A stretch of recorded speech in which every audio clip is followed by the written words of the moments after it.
Well, hello everybody. I've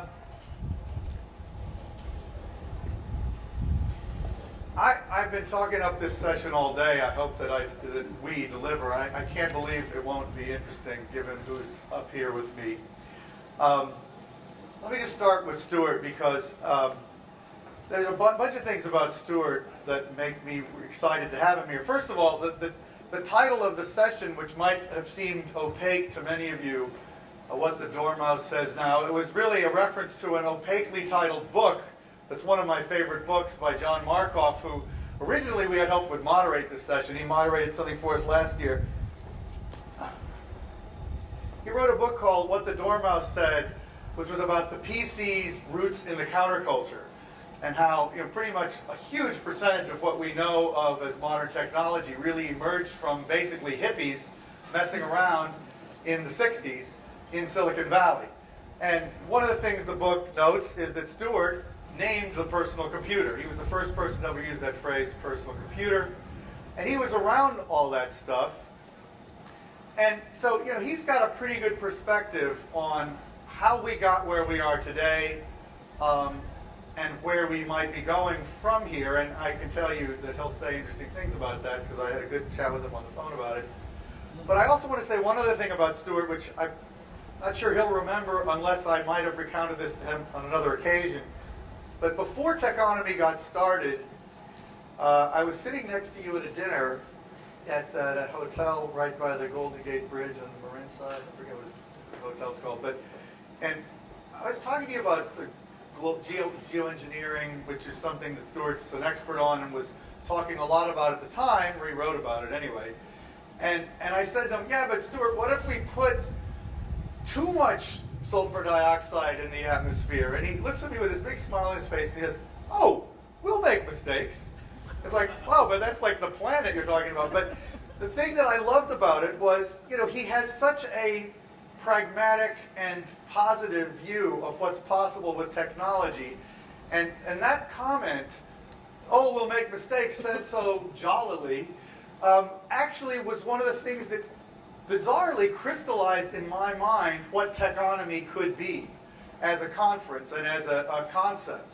Even though you don't think of geoengineering necessarily as related to my ostensible interests in the internet and all that, those of you who were here last year will recall that one of our most successful sessions last year was on geoengineering.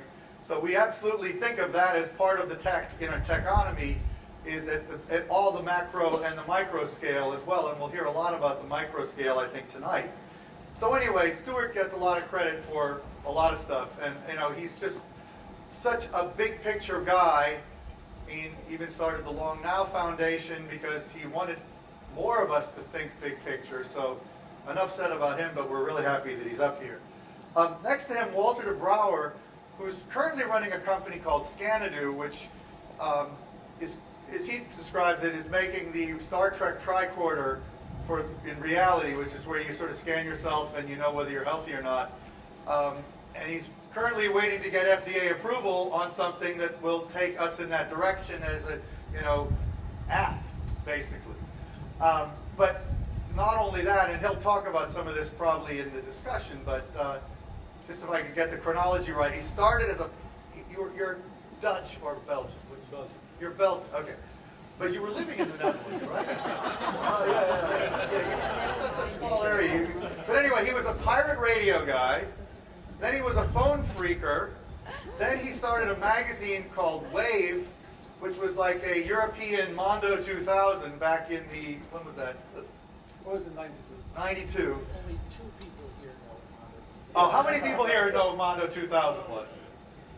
Okay, 20. It was a very wild magazine of technology futurism with a little bit of psychedelia thrown in. a lot of psychedelics. I like it a second. little bit of technology. Yeah. Well, in any case, that was the same with Walter's magazine. He was doing a lot of psychedelics and publishing magazines. Clinical trials.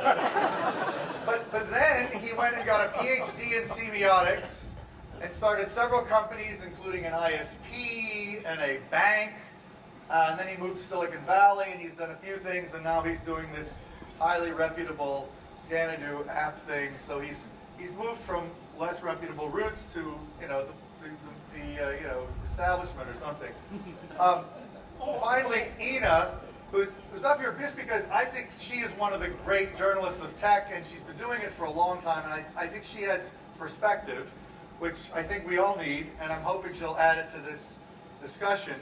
I have no idea where the discussion's going to go, honestly, but that's part of the charm of it, I hope. So, but again, so we started with this notion of Markov's that he defined, he really documented that the PC emerged from the sensibility of a bunch of hippies, right? And that's meaningful to me, and I'm going to shut up in a minute and let these other people talk, but it's meaningful to me because when I started covering tech in '91, I didn't even want to do it. That's a literally true statement, as my wife will recall, over here under their down quilt. But almost immediately I started thinking, this is incredible, I love this beat. And it was because somehow, the old hippie in me, and I was kind of a hippie and a punk and all that stuff, I realized this, subconsciously or something, I just felt like these people that I was writing about shared my values, despite the fact they were all infinitely more wealthy than I was. And Why then? yeah, by then, right. Right. But anyway, so it was very meaningful to me when John wrote that book and sort of explained that I knew little bits and pieces of it. But so the question now is, okay, if those are the roots, right? And we still have a lot of that heritage in our hands every day when we're using computers and the internet. And so much of what has come after was deeply, deeply influenced by those innovations from the 60s and 70s. But so where are we going in terms of ethos and motivation? That's sort of what I'm especially interested in talking about. It's after dinner, we're had a few drinks. And so I want to start with you, Stewart, just to ask you, given that question, what would you say? I think we're talking about a cultural framework that sometimes is at the root of the emergence of platforms or series of platforms. And actually 3 books are written about the phenomenon that David is talking about. Besides what the Dormouse said, there's from Counterculture to Cyberculture by Fred Turner. Which is very much about you, right? It's very much about That me. was a much earlier book, yeah. Oh, actually came a little later. Well, about same. The earlier important book is of interest to everybody, I think, is Annalise Saxenian's Regional Advantage. Is what Anna did was compare what happened around Route 20 around Boston, back when many computers were the emerging platform, and what happened in not just Silicon Valley, but the whole Bay Area, which could go from platform to platform comfortably. Well, back when many computers died, nothing else replaced them. And what she was looking at is what is the nature of the way basically young workers in the Bay Area, young engineers especially, relate to each other, to the world, and so on. The way I put it is that people go to New York to succeed, they go to Los Angeles to succeed, and they go to San Francisco to be happy. And if they can succeed along the way, great. That's still in place, I think. So that regional thing that happened in the Mid-Peninsula, where you had the outliers of Stanford Industrial Park, Hewlett-Packard, Stanford AI Lab, SRI, where Doug Engelbart was starting to be in bloom in the late 60s. And then the whole catalog was there in Menlo Park. And you had this bunch of people who gave permission to each other to try stuff without any resources at all. This was a pre-commercial set of things. There was, we were focused on IBM as the enemy or something like that. But it was, you saw the contrast that would be another interesting book to make from that period would be what happened around Berkeley in the 60s and what happened around Stanford in the 60s. Around Berkeley, it was free speech movement and power to the people. Around Stanford, it was whole catalog, Steve Wozniak, Steve Jobs, other like that, and they were Lee Felsenstein, and they were just power to people. They just wanted to power anybody who was interested, not the people. Well, it turns out there is no probably the people. So the political blind alley that Berkeley went down was interesting as going on. We were all taking the same drugs, same length of hair. But the stuff came out of the Stanford area, I think because it took a kind of a Buckminster Fuller access to tools angle on things. So does that sort of thing carry on? The argument of these books is that there is a continuity from that. So now the internet reflects a lot of the pre-commercial generosity and comfort of moving from company to company and don't worry if you fail and all that sort of thing, which became sort of endemic to the area. Becomes actually instantiated in the internet itself. It was Yeah, designed. and everything is about lowering thresholds, basically, and empowering individuals, empowering small groups, all that sort of thing. And the spirit lives on completely intact at Burning Man, to which a whole lot of tech people go. And there's been more fruitful interaction between tech people and artists, which Burning Man is based on art. They both are doing creativity, and so to get together and 50,000 people make an instant city and then erase it from the playa is just the cool kind of thing that both artists and certain kinds of young tech people like to do. Whether there's new frameworks, new cultural frameworks like that coming along, I'm too old to say, I'm 75. But I can see how in the San I don't Francisco. believe that, but go ahead. Okay. I mean, I believe you said. Sorry, 74. Oh, well, I didn't believe you said. You're right. There is a thing happening in the Bay Area which I think is pretty interesting, which is that the Mid-Peninsula is basically just a whole series of suburbs. Palo Alto, Menlo Park, where we are, Mountain View, where Google is, and so on.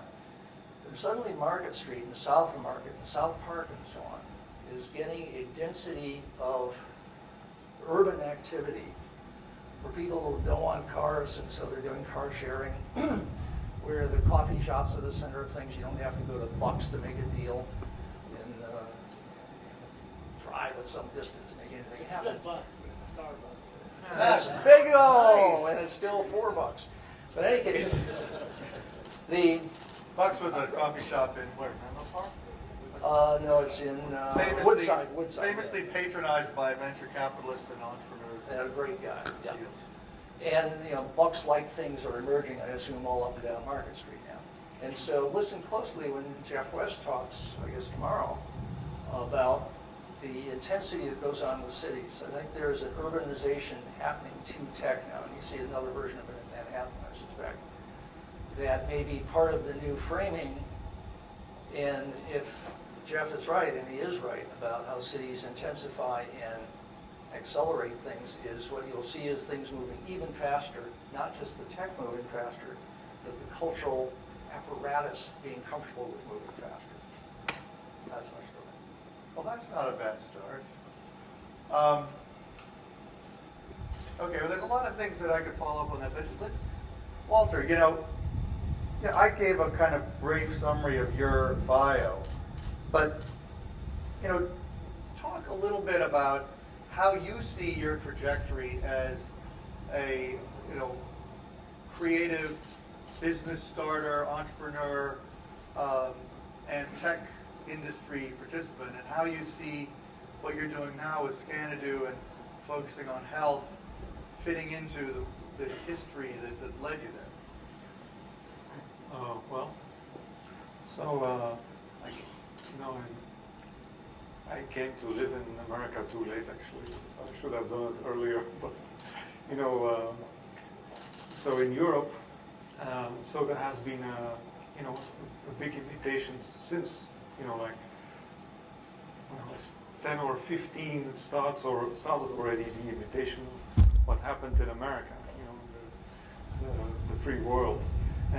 But it amazes me now that I live here is that it's actually everywhere the same, because we started anti-establishment and we started as hippies, and then we became yippies, and then we just became our dad with sports shoes on.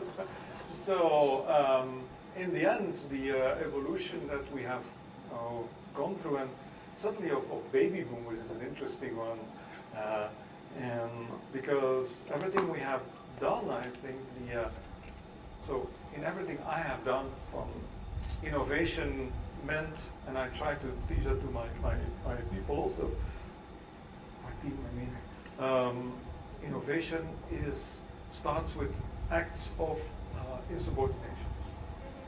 It starts with saying no, it starts with disrespect. Because if you respect and if you listen to everything well, then there is no innovation. So in every religious text, the first progress of mankind is an act of insubordination. Now, we did that with, phone freaking, of course, against corporations, with pirate radio to, to bring rock and roll, especially radio. Pirate radio was actually the best one, because The Napster of it its day. also attracted the most girls. So, computers were of course like a logic, because we knew everything about that phone system already, and then the internet came on the phone system. So it's for me it's a logical continuation of everything we have done, but as baby boomers now, I think we have been inventing the future. I think it's time to prevent it also a bit. Prevent it? What do you mean? Why? Well, I'm now talking about healthcare. Preventing our future. Ah, yes. Preventing death. Yeah. Extending life a little bit, yeah. Rebellious against death. Yeah. Okay.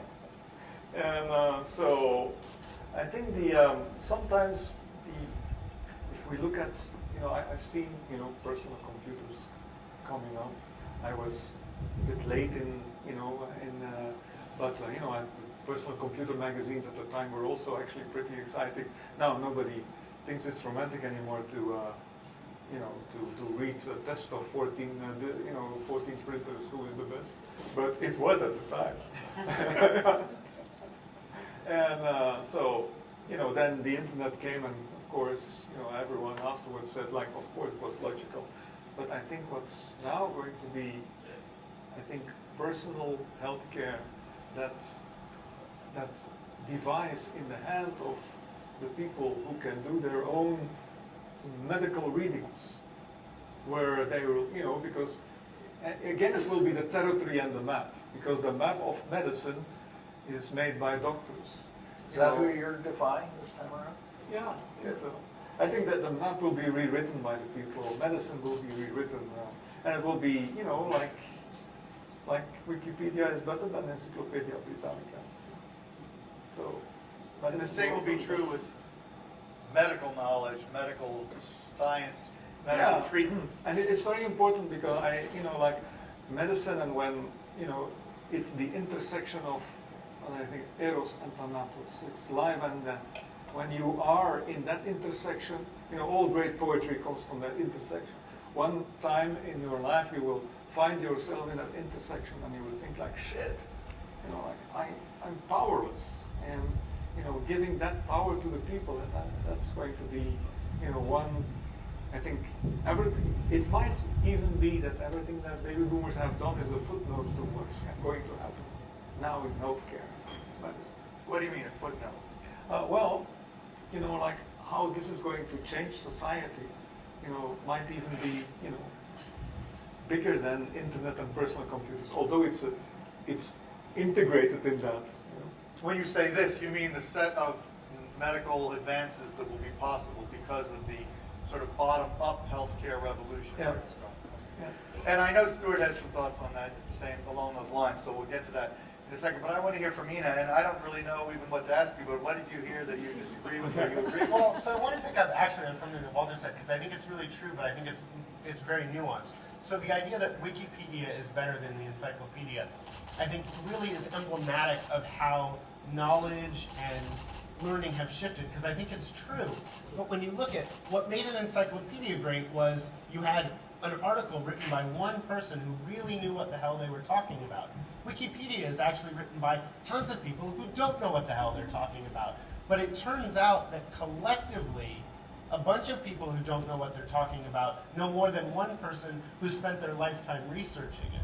And I think that's one of several trends that's part of this culture that you're talking about. If you ask the question, if the PC was created by, hippies and that generation, what cultural forces are creating today's knowledge and things? I think one of them is a generation that is highly connected, that has benefited from all that knowledge, but probably, hasn't read as much, isn't as well educated, that on a lot of individual metrics hasn't achieved in those same ways, but perhaps doesn't need to. I mean, if Wikipedia can be better than the encyclopedia, the question is, can crowdsourced healthcare be better than a well-trained doctor? Boy, I hope so, because at some point I'm going to need a doctor, and I hope they're better trained than the guy editing comments on Wikipedia. So I think that's one piece of this. I think the other piece is they take for granted what the previous generations have built, as all current generations have always done. So I think they're ready to take everything that was built because it was possible and make it usable. So a lot of early computing is, what could we possibly do with the technology? And it was constrained by processing power and memory. And when you got a little more, you could do a little more. This generation has more than they need on a lot of those metrics, but is saying, what can it do for me? Can it help me talk to my friends? So all this social networking is a reflection of a generation that's saying, great, thank you for all that stuff. Let me make it work for me. And then I think also, what Stewart was talking in terms of the sharing economy, I think there will be an increasing sense that there are a limited amount of resources, and I think this knowledge has only come across a little bit. But globally, we are kind of aware that resources are scarce, and we haven't really made the sort of changes, I don't think, necessary to address, say, global warming or that stuff. But there is this idea that maybe we could use our resources better.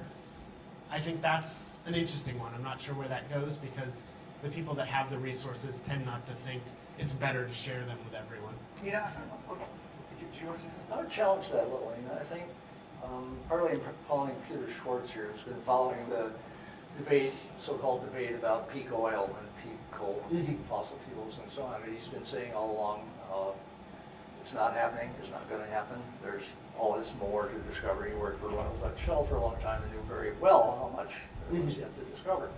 He said what is now happening is peak demand. And you see it in places like Europe. You see it in places, parts of the U.S. economy. By and by, you get to a certain amount of stuff, and it is too much stuff, and you back off. And there's a lot of the world which is getting the hell out of poverty, and they're about to go through that sort of release of, you mean I can buy another thing? Hot dog, I will buy another thing, and they will. And they'll go through this period that now lots of the world has gone through of really what Buckminster Fuller was pushing all along is you can actually do more with less. Less material, less energy, and less crap around. So we got these oversized houses, there's a bunch of them on the hill here. And people are discovering in town they can live in 270 square feet. And I love the word that came out of San Francisco the other day, some of these micro apartments that are turning up, is the one lady said, well, my apartment is my bedroom, and my living room is the neighborhood. Well, that sounds like a cool neighborhood to live in. People treat that shared room as their living room. So I think that's happening. Okay, well, so far this has all been very high-minded, and I want to go back to this thing though, Ina. You're in San Francisco. I'm in New York. I mean, I love being a tech journalist in New York, and I think the city thing has been happening there for like 200 years. So exactly. We definitely know why cities work. But your description of the ethos today, which I thought was interesting, is diametrically in contrast to another set of ideas that, say, we've been hearing about the last few days with the Twitter IPO. Jack Dorsey's worth my friend Jack Dorsey's worth $600 million now, whatever.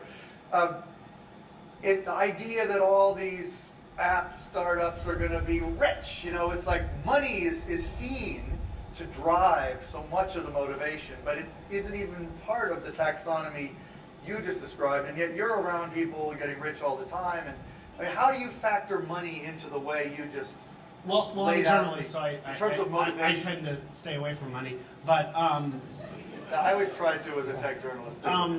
but no, It's very dangerous. I think it is very clear and will be an important dynamic, this idea that you know, I think Facebook is probably the iconic company of this sharing and social thing, and clearly making money is a big part of what they do. And you know, I lived in San Francisco for the first tech boom, and I see many of the same patterns repeating themselves, and I certainly think it is the case that you know, wealth is attractive to, I think, a lot of people. Again, as a journalist, I chose mainly to go in a different direction, but I think it is what created, you know, the last boom. There had to be people to fund it and stuff. So I think it is a factor. I think we haven't gotten into it yet, but I think, you know, this idea that this generation, to a large degree, doesn't really care about privacy.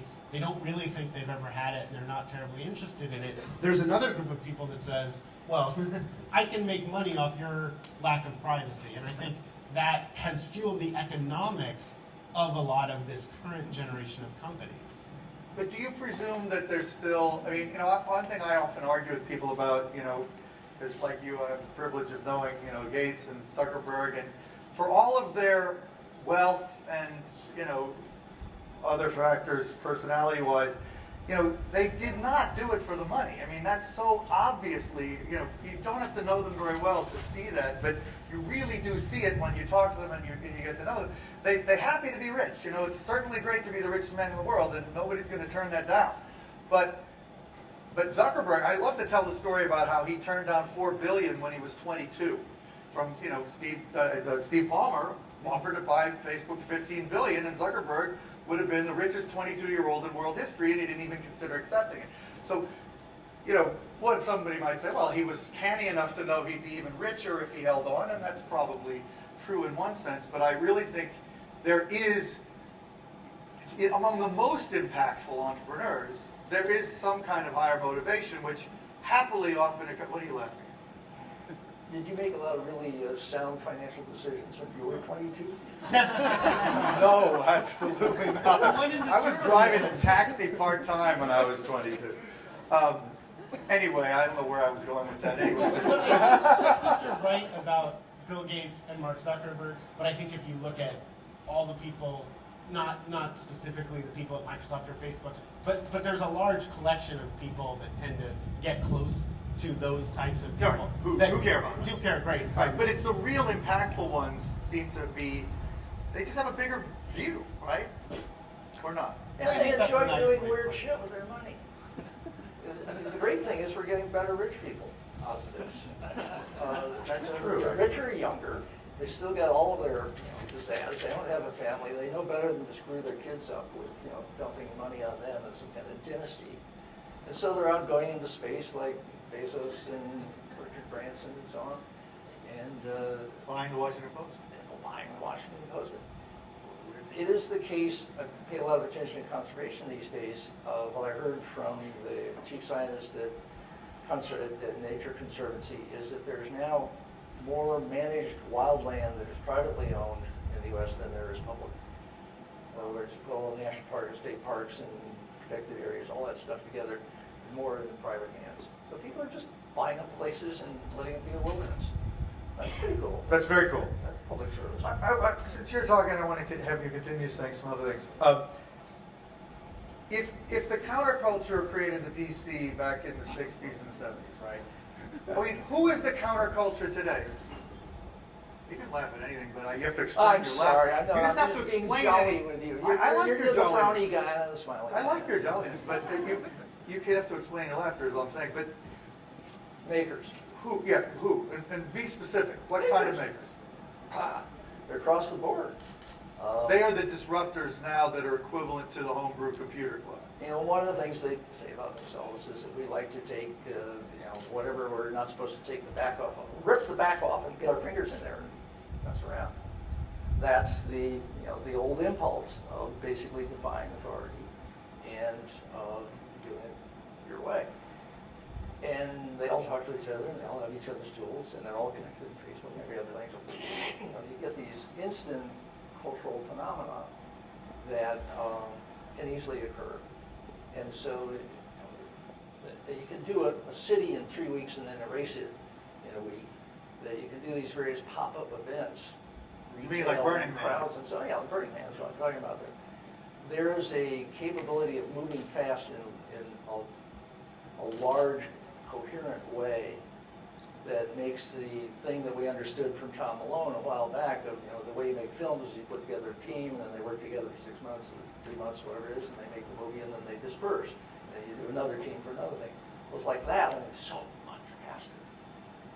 And that is partly technical, ability to communicate and find each other, but it is also partly cultural, comfort with living that way. There's no tension involved anywhere in that process. Okay, and that's, I just want to jump in on Stuart's point because I totally agree. And to put the best case on today's makers, one of the things they're able to do is they're able to look at the world, say, this isn't quite right, I wish we had an X. Yeah. They have the tools to build it. With things like Kickstarter, I'm going to steal a line from Walter, they have the tools to fund it. Can I borrow your line? At Yeah, dinner, sure. Walter said, Kickstarter is basically, if you come, we will build it. So I think that's really interesting. But it's also the ability to say, I have a great idea. I have the tools to build it, and I have the ability to raise money. I can only imagine what some of the greats of that counterculture, had they had the apparatus to build it, and maybe not as many apparatus to do some of the things Walter was doing, what they would have done. And I think in today's, again, I think my generation, the generation after, is less educated but more empowered. And I think, I was just at the first ever transgender hackathon, and it was a group of people that said, we've had no access to any of this stuff. What do we need? And in a weekend, they built a few of those things. And you're seeing these in all sorts of micro communities.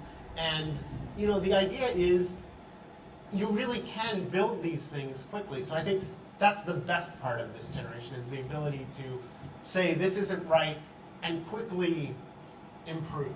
okay, good. I want to get to the audience, whatever you want to throw in there, but I want to seed a couple of things that you said to me on the phone that I don't want to lose. You said you think the biohackers are kind of the equivalent of the homebrew computer club of today. More, but you said you don't think that this week? Well, the Homebrew Computer Club actually is having a reunion tonight as we... And we appreciate you being here because you probably would have liked to be choice, here. right? Biohackers are coming along, but there's this entity which is surprisingly unreported called the International Genetic Engineering Machine Group that meets, that has these jamborees of summer projects of creating new life forms. Microbes that do interesting things. Initially they did things like they would do the wave, and then they would do things like smell like vanilla when they were growing, and then like bananas when they were resting, and things like this. Pretty soon they're creating biosensors that can detect pollution in streams, and oh, by the way, attack it. And. So there's now, last I checked, I think over 36 countries and like 200 teams of kids who invent new life forms come and race them against each other. Initially at MIT, it's now gotten so big that it's international. This has been going on for 6 or 7 years now. And they're inventing these things called biobricks, which are little bits of the genetic code that will work in E. coli, mostly E. coli, but they're starting to do vertebrates, and you and me are next. And this is going on, and they've now run through tens of thousands of students who all know about each other. And it's going to be one of those things like everybody who's been in the Peace Corps, there's a cohort that just has a different relationship to responsibility and governance and culture and travel and everything else. There is a cohort of these IGEM student graduates coming into the world who are just not taking anything about biotechnology for granted, because they know that they can create life. They've done it successfully. It worked. How cool is that? Now, there's also DIY Bio and BioCurious and various biohacker things that are starting to happen, and all of this is trying to do a tech place-like generation there. It's early on. Biotech is moving maybe 6 times faster than Moore's Law, but it's really early, and we haven't gotten to what people will think of as the elbow there yet. But it's driven by the money of people not wanting to die, and defying death or defying illness, or I want to have a fun old age or whatever the hell it is. And there's a lot of money in that. So it's driving the technology even faster than digital technologies are driven in terms of the motivation of people who want this stuff to come in their lifetime. Yeah, and of course, we have a whole session on this on Wednesday morning, which Yeah. you're on, Right. so we don't need to completely foreshadow it, but, you know, one of the aspects of that that's interesting, and going back to the comment you made about, you know, oh, we'll make mistakes and all that on geoengineering, you know, one of the key points of your whole Earth Discipline book was that really nature is, we don't really have nature in the same sense anymore. We have a manipulated world, and we've had it for many years. I think, you know, as you said, since the Tigris and Euphrates, we've been manipulating weather and the natural environment at scale. And interestingly, when I talked to Walter on the phone, you were making a similar point about what we're, you know, Stewart has talked in the past, I mean, he probably would do it now in other ways, but about the end of nature at the macro scale, right? But you were sort of talking about the end of nature at a more micro scale, which is related to what Stewart was just saying. Yeah, I think this is a, you know, if we think of what is the next counterculture, you know, what is the next insubordination? And I think the next insubordination is the end of nature. And with the end of nature, I mean nature meaning waiting for stuff to happen. We will be, you know, we think we're so good as baby boomers and the top engineers, but probably for the next generations we will be like, you know, pretty lame because we waited for stuff to happen. We were good boys and girls, and they will write bits, atoms, neurons, and genes.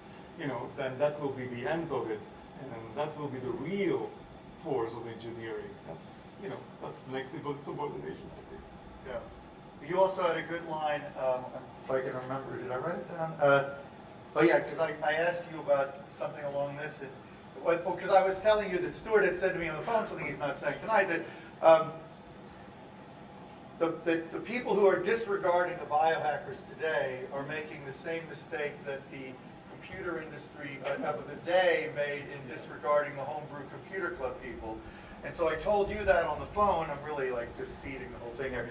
And you said something really good. You said that we talk so much about the global mind, which is sort of the IT industry's, you know, theoretical ultimate idea, right? And you're saying, well, we really need to be thinking about the global body. I don't know what you meant by that, but it was a great well, one. you know, Yeah, what do you mean by that? Well, because we think of medicine as this average human body, but there are no averages, and there is no unitary medicine.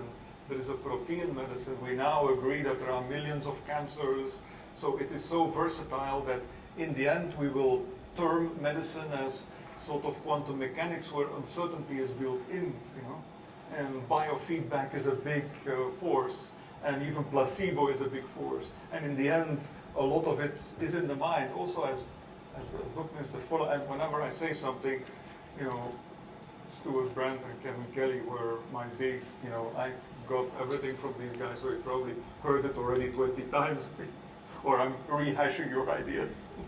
But in the end, the personalization of all our medical ranges and to teach us who we are and how we with biofeedback, you know, can actually steer our blood pressure. I think that will be the Buckminster Fuller saying we can do more and more with less and less.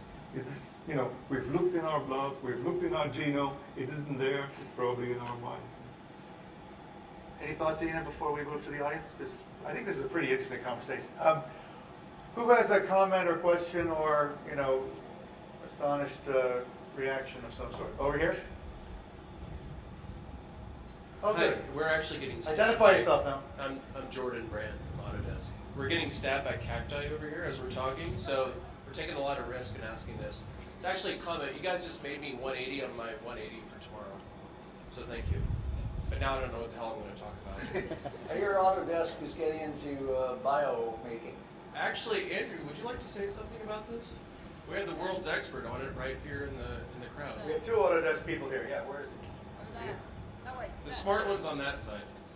Ask him. Oh, he's got his mic right there. Yeah, about 2 years ago, we formally created a group focusing on bio, nano, and programmable matter.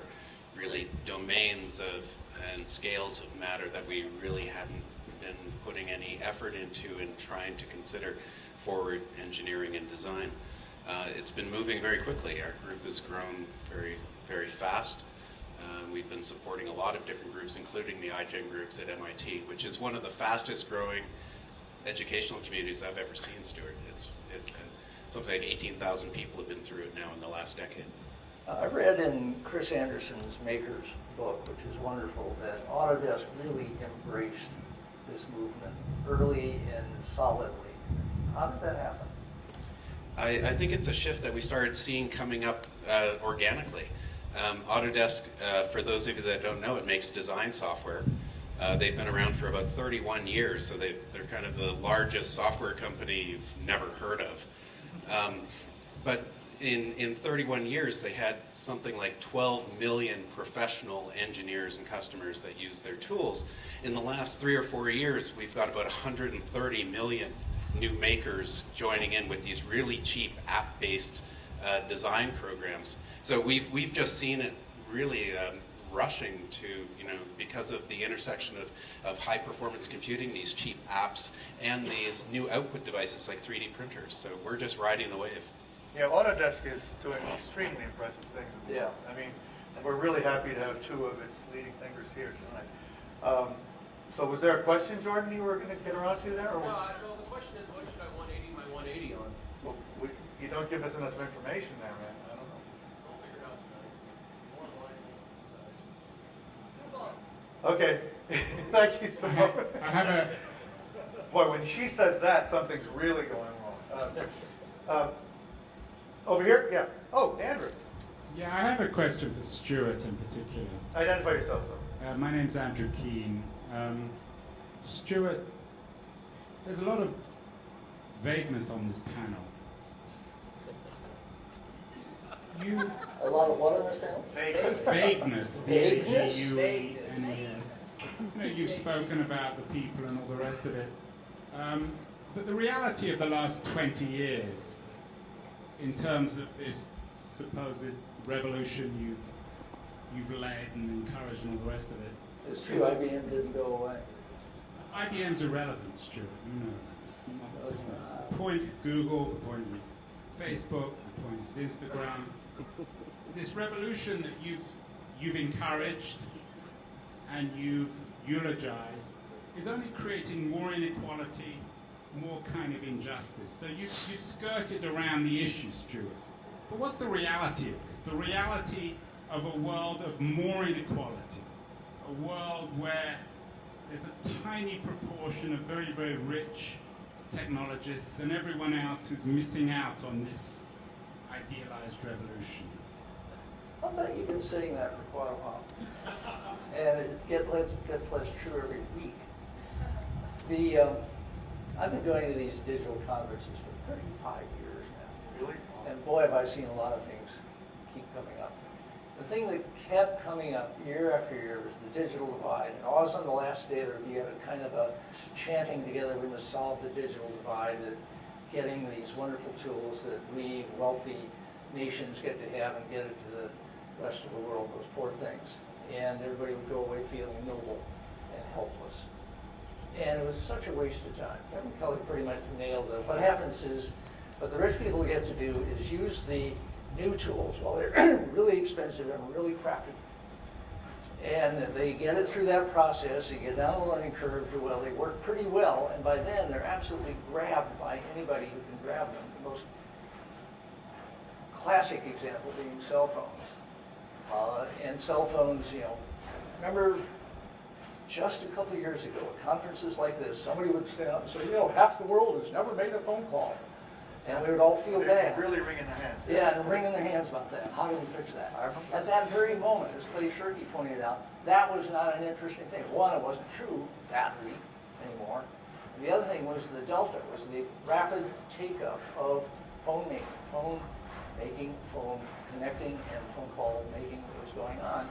And then suddenly places in India and Africa and Asia have a way better cell signal than we get right here and many other places in the U.S.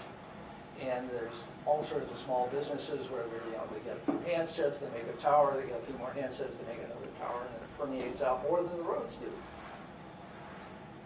What the hell happened to the digital divide? It reversed, where innovations are coming back from the far edge of this kind of low-cost usage. So I don't see that kind of inequality being an issue. I also don't give a damn that people are becoming billionaires. It's like I used to inveigh against the lottery. And then I realized that lottery is about the only little shot of hope that a fair number of people get. They pay this little tax to get, maybe the great thing will happen. Maybe I'll get out of this situation I'm in. Maybe worth spending that. Getting addicted to it obviously is a problem. The issue is not are the top getting super duper rich. The really important issue is the bottom billion getting the hell out of poverty. And going from next to nothing to twice that is so much huger than going from being a 1 billionaire to a 2 billionaire. So you look for where's the incremental important difference happening, and anything that helps us move people out of poverty, which they're doing by moving to the city, giving up on their subsistence farms and so on. That's the important event. And the good news is that that's going on like mad right now. Well, anyone who was here at the beginning today would know that I agree with that. Anyway, thank you for the question. It helps get the circle. I mean, I guess I would. But you have an angle on it. No, I mean, I think there's truth in both of those things. I think it is without question that, the benefits of technology in the early stages benefit one group disproportionately.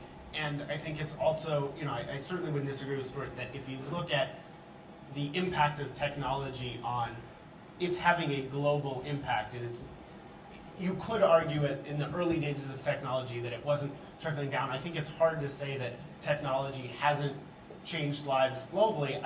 I think it's naive to say we don't have a choice in where we put our energy. I do think, it is the case we can target more technology towards more things, even at home. I mean, even, I think it's less true globally. I think it's more true in the U.S. I don't think, I think you could argue that in the U.S., the disproportions haven't improved, that technology is broadly available. I mean, you won't find a house, 10 years ago, 15 years ago, you wouldn't find a house without a TV, but that didn't mean we'd reached economic equality in the U.S. Now you won't find a house without a cell phone, but that doesn't mean we've, solved a lot of institutional big problems. But I also think it's naive to say we haven't had an impact. And I think also what Stewart said that's really interesting is we are seeing some of these technologies come back. It turns out that the soccer ball that generates power and creates a battery that was developed for Africa, benefits all of us that can't get one day's charge out of our cell phones. Because for all our money, for all our power, for all wonderfulness, we still can't figure out how to make a better battery yet. And so, I think we do have a choice where we put our priorities. I think, that there are problems that affect disproportionately poor people that do get ignored, that don't get solved by giving them, technology. It's why, some of the stuff that the Gates Foundation does of redirecting resources towards diseases, the fact of the matter is nothing is going to cure polio trickling down from a society that eradicated polio. The only thing that's going to cure polio is somebody spending some money on polio. So I would just argue that there's a lot of truth in what they both said. And it's nice that a tech billionaire is doing that. There's this British quote that says, the best way to help the poor is not to become one of them. I think because if you become one of them, then you can certainly not help them. So, well, that was actually part of the hippie impulse. It was called voluntary poverty. We venerated it, and actually it made us comfortable with probably our old age is less threatening to many people because we can get by it not much. We did it for a while. Though the great, I was, what Ina was just saying, I can't help thinking of the great C. Cramer Holland, though, his whole argument was that the future was increasingly going to be that the innovations that were most impactful in the developed world would be things that emerged from the developing world and where pragmatism and need led to more innovation, and then of course economies of scale would allow it to be produced so that it would, anything produced in quantity is cheaper to produce, and ultimately the real beneficiaries would end up being the developed countries, even though Did CK have examples of that yet? Or you just Well, saw yeah, it he had coming? tons of examples of that. And the fortune at the bottom of the pyramid was, It's a great book, by the way. I think he had a lot of examples of that. But anyway, who has another comment or a question? Okay. What's interesting is from here, these flames look like they're raising their hands. Oh, yeah. Jeffrey Powers from Geekazine. I like the idea of biohacking, but is it more of a term to go for a new set of patents, a new set of trademarks, as the PC industry is pretty much saturated with things like that? Biohacking I'm aware of in the iGEM type crowd, they're pre-commercial in the sense of screwing around, not going for the IP. A fair amount of biotech is happening within universities who are very interested in the IP and in licensing it and so forth. So there's the usual mix. Typically, I'm most interested in stuff that you might call pre-commercial, where people are just grabbing some new tool and running to their own personal horizon with it along with their friends and seeing what amazing thing they can do there. And then if it turns out there's something that is so amazing and wonderful that people want it, maybe they discover it, through the much richer networks now, and then they start selling it, and people are glad to pay for it. And maybe they talk to a lawyer at some point. But pretty much the stuff I'm interested in is pre-lawyer, and there's a lot of it.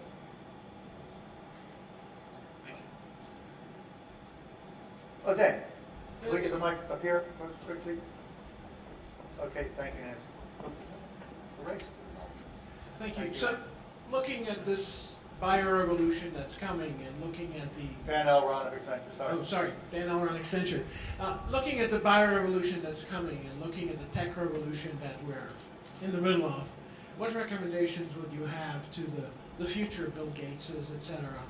What should they do differently, or what should we do differently as a society to maximize the benefits of that tech revolution? God, that's a good question. I try to revisit it Wednesday morning.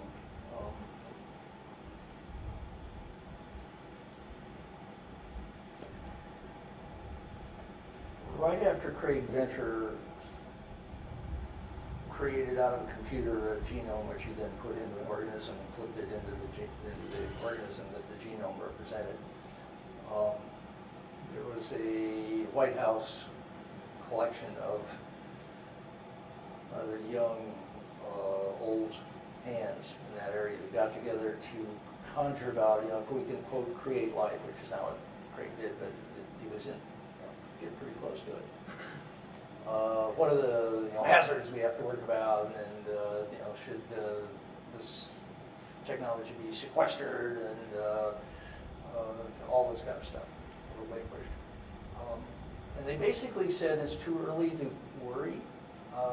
You do, ever since the Selamar meeting about recombinant DNA in 1975, there's been some very structured and careful worrying. And what they do is they lay out the frame to worry about, and then play that against the world, and then dial it back as you realize various things are not as hazardous as you worried they might be. This is the way to do the precautionary principle, is be cautious, look at stuff carefully, and then adjust what you do according to what actually turns out to be not as hazardous as you thought. And that's pretty much what the group that met about what is now called synthetic biology at the White House came up with. It was Drew Envy and George Church and various other people. And they said, do not try to anticipate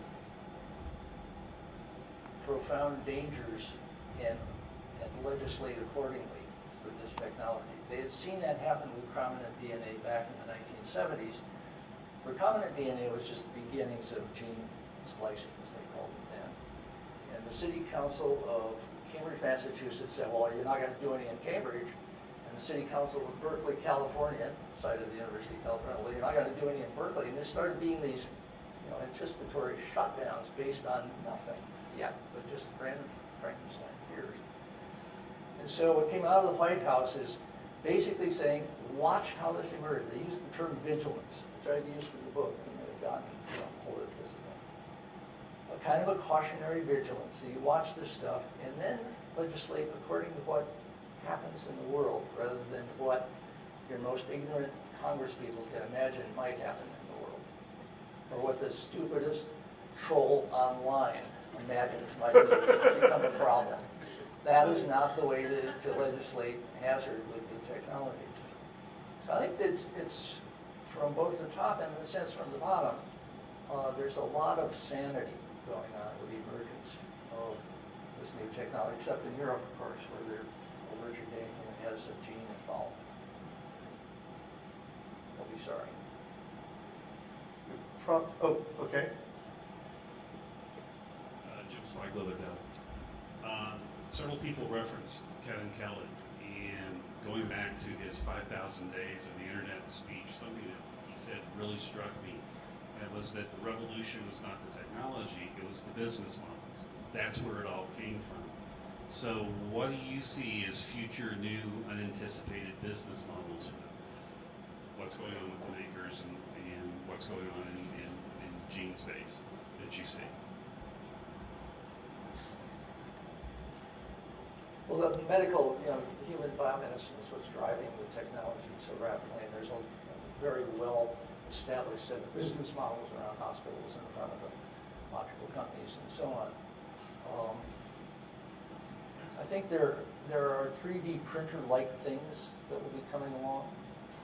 I cannot wait for us to grow meat in vats and to manufacture T-bone steaks. And PETA is behind this. It's starting to be referred to as cruelty-free meat. Well, I see it as grazing-free meat because a third of the world's ice-free landmass is devoted to grazing animals, and it should be wildlands and forests as far as I'm concerned. And that can happen once. Not to mention the methane production and all that comes from. And the methane production, yeah, out of both ends of the animals, including us. So I think that lots of applications. The main thing that we're discovering that will change, I think, people's perspective on everything, certainly changing biology, is the realization that microbes rule the world. They rule the atmosphere, they rule much of us. I've heard it many times now, but it was news to me when I heard it 10 years ago that 1/10 of our cells are human and the rest are all these other creatures.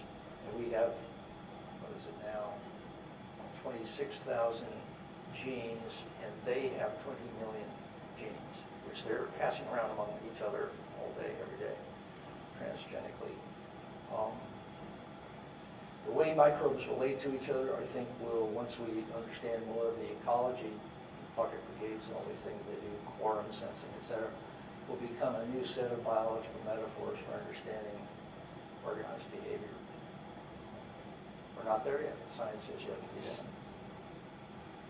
Well, that was a very interesting answer to a question about business models. Yeah, I was going to take it in a whole other direction, which is, I think one of the shifts that's really interesting that we're seeing a lot of experimentation, particularly in cities, but I think it does apply to more than cities, is, taking on this question of ownership. And we were talking about it a little at dinner. What is it we really want? Do we really want to own something, or do we want to have access to it when we want it? And I think this generation is likely going to come up with a different answer than we would if somebody had, done a pop quiz 10 years ago and asked us. I remember Steve Jobs, standing up and saying, people want to own their music. And I think music is actually a perfect example of something that you just want access to. I couldn't care less whether I own it or not, but I certainly want access to it everywhere. And for a long time those were tied. The subscription music was terrible, but it wasn't the ownership that made it right. Now people are saying, I don't need to own a car, I don't necessarily need to occupy the house I own, and I don't need to own the house I occupy. Which of course has always been true on a rental model. I think. Well, you expanded a little earlier on Airbnb, that it's like moving into cars and stuff like that. Say more about that. So there's a bunch of different models. You know, basically looking at the fact that a car, we spend a lot of time, a lot of our resources to buy it, then we spend more resources to put it somewhere while we don't use it. All we really want is it to be there when we need it. And in fact, we buy the car quite often that we think we need on our worst day. On our worst day, we're going out of, or biggest adventure, we're going out of the city, so we need it to have four-wheel drive. What we really want is access to the right car at the right time, if we could make the business model work. And there's a million companies. So there's one, we pay to park at the airport, and other people pay to rent a car at the airport. So there's a company that says, we'll pay you, and some of these are more challenging, and I believe a lot of these first generation companies are built on a sense of everyone has good intentions that I don't think history says is necessarily true. Reputation systems can help and all that. Well, Free Bicycles kind of went through that. And they're back big time. I lived in Amsterdam for a year. They had it. It sort of worked. It sort of didn't work. They're back everywhere, and part of that. So I think that on a business model is one of the most transformational things I see. And I think it is the answer too to that. If you own a lot, if we increase wealth, you end up with clutter, as I'm often told by my partner when I have 3,000 things running around, and maybe what we need is access to most of those things. Yeah. I think we're probably going to wrap soon, but I want to go back and give Andrew a little credit. I mean, we sort of shot him down before, but there's one piece of the whole dystopian critique which is broad at the moment that I think it's come up today, and I don't think we should disregard it tonight.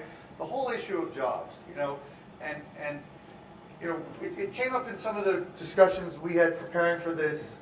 Walter brought it up, and maybe you should talk about it, Walter. But it is one thing that I'll tell you, as I said on stage today, even as a techno-optimist, cannot help getting more and more concerned about the impact of technological progress on employment for an awful lot of people. And it may be that because of some of the things Ina was just talking about, people actually need less money, and maybe they don't need jobs in the way they had them in the past. And that's an argument that has been made. And last year we heard Eric Brynjolfsson talk about free goods here at Techonomy. But what do you guys think about this jobs question, and how seriously should we be worried about it? So what we talked about was, I think, so for instance, we're all here, we all have a job, that job makes us travel, makes us go to conferences.